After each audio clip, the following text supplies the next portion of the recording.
I am Kevin Charras. I'm an environmental psychologist. I've done a PhD in environmental psychology, and I work in the Foundation Médéric Alzheimer in France as a psychosocial intervention program manager. And I work in special care units to implement a program that is partly on environmental design and partly on training the staff. Well, firstly, design is not a drug or doesn't come from the pharmacological area. I think it is one of the most powerful non-pharmacological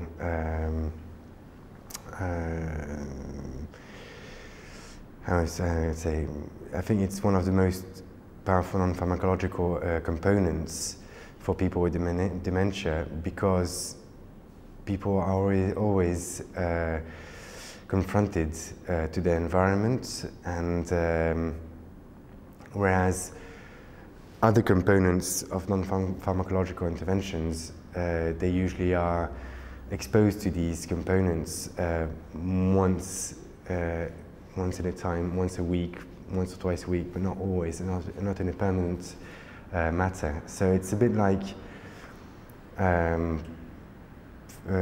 drugs that have semi-life. Non-pharmacological interventions also have a semi-life, and when you finish your intervention, then it just goes away. The intervention just sort of fades away, and whereas environment, since we're always exposed to the environment, it fades much less away than other types of intervention.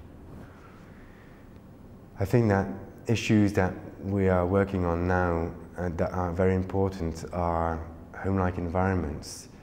It is issues that make the environment more familiar for people with dementia, so that they can use the environment as they would do in their home and gain a maximum of autonomy in their environment.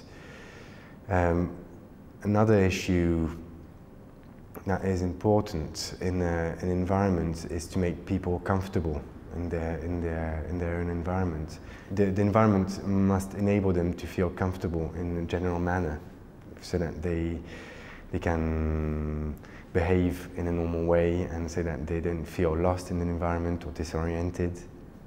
There we are. Well, there are a lot of issues that have not been inquired until now, and I think we need to do more research on a lot of components, and to be able to isolate some environmental components, to be able to isolate specific effects of different components of the environment.